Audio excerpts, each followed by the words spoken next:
welcome back to my channel. Kali ini kita akan belajar mengenai kemampuan verbal. Nah, kemampuan verbal sendiri itu banyak banget ya soal yang keluar untuk tes CPNS ataupun tes kedinasan lainnya. Oke, langsung saja kita akan membahas pola-pola atau contoh-contoh bagian-bagian soal-soal yang keluar atau yang sering keluar tentang kemampuan verbal. Biasanya pola-pola soal dari kemampuan verbal itu terdiri dari pengelompokan atau asosiasi. Contohnya, bebek itu adalah unggas dan rusa itu adalah mamalia. Ini berlaku juga ya untuk hewan-hewan lainnya. Kemudian yang kedua adalah tingkatan. Contohnya yaitu pertama kita marah karena udah marah banget nih kita jadi murka. Itu sama dengan kita pertamanya sedih, lalu ujungnya jadi menangis. Gitu teman-teman. Kemudian yang ketiga itu ada sebab akibat. Jika kita makan, maka kita akan kenyang. Lalu itu halnya sama dengan jika kita minum, maka perut kita akan terasa kembung. Kemudian yang keempat adalah bagian dari keseluruhan. Contohnya ya, mobil itu adalah kendaraan dan jus itu adalah minuman. Lalu yang kelima adalah unsur pembentuk. Contohnya yaitu semen jika diaduk atau kita dapat membuatnya menjadi beton. Itu sama dengan halnya tepung, kita dapat membuat jadi donat atau jadi aneka kue lainnya. Kemudian yang keenam adalah sinonim atau persamaan kata. Haus itu sama dengan dahaga. Sedangkan pelit itu sama dengan kikir. Yang ketujuh ada antonim. Antonim adalah lawan kata. Lawan dan sinonim. Lawan kata dari kaya yaitu apa? Miskin. Benar, teman. Kemudian lawan dari kata sedih yaitu bahagia. Lawan dari tinggi, pendek. Ya, dan juga kata-kata lainnya, teman-teman. Yang kedelapan adalah tempat atau lokasi. Contohnya, pasar itu tempat dilakukannya atau terjadinya jual beli. Kemudian bioskop itu tempat untuk menonton. Yang kesembilan adalah fungsi atau manfaat. Contohnya gunting digunakan untuk memotong dan palu digunakan untuk memukul. 10. Hasil.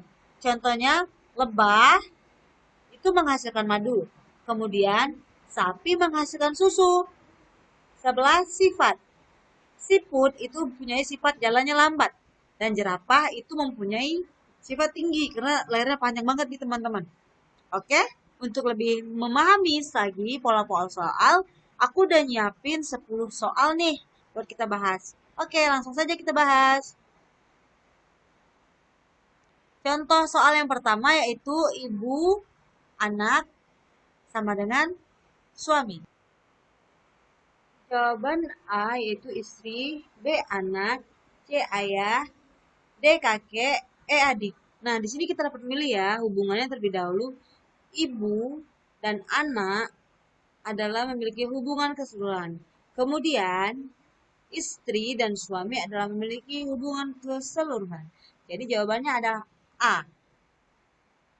Kemudian, bola titik ruang sama dengan layang-layang titik-titik. Bola itu memiliki ruang di dalamnya dan layang-layang itu apa?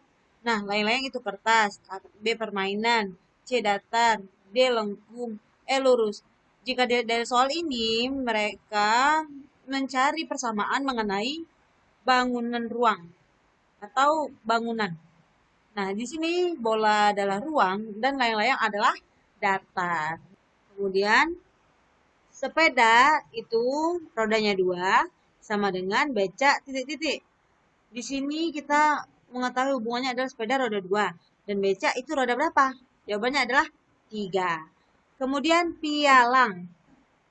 Nah, jangan lupa kita harus mengetahui dulu kita harus banyak mempunyai kosakata karena ini sama dengan dan ada cuma satu kata otomatis ini dapat kita ketahui bahwa ini adalah sinonim. Maka kita harus mencari persamaan katanya. Persamaan kata pialang ini apa? Nah, kita baca pelopok, makelar, juara, pengembara, ahli. Nah, jawabannya adalah makelar. Ya, teman-teman B. Oke, lanjut ke soal nomor 6. Pintar, berhubungan dengan maju, kemudian bodoh, titik. Jadi, kalau orang pintar itu bisa maju, dan kalau orang bodoh itu bisa jadi orang apa? Malas, terbelakang, pandir, culas, kikir.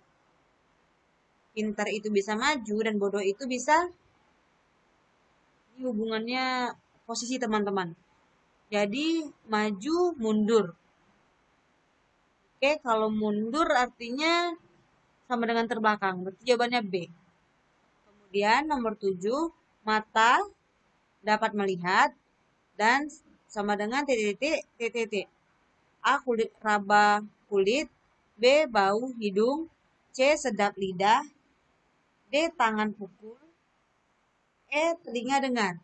Oke, di sini mata adalah panca indera dan lihat itu adalah fungsi dari panca indera tersebut.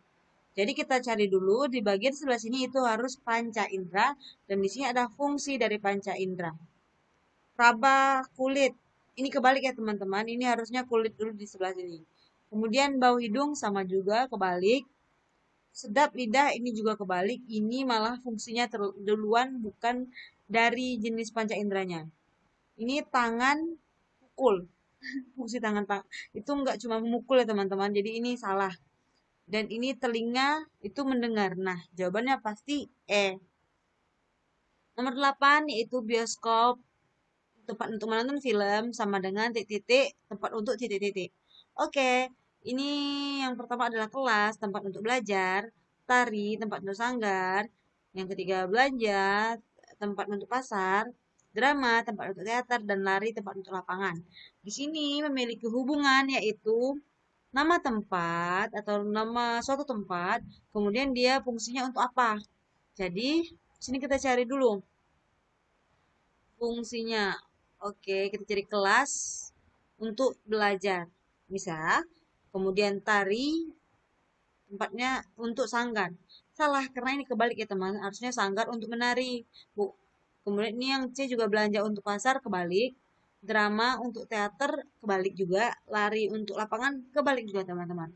Otomatis jawabannya adalah A, kelas untuk belajar. Oke, yang ke-9, ember untuk menampung air sama dengan titik-titik untuk titik-titik.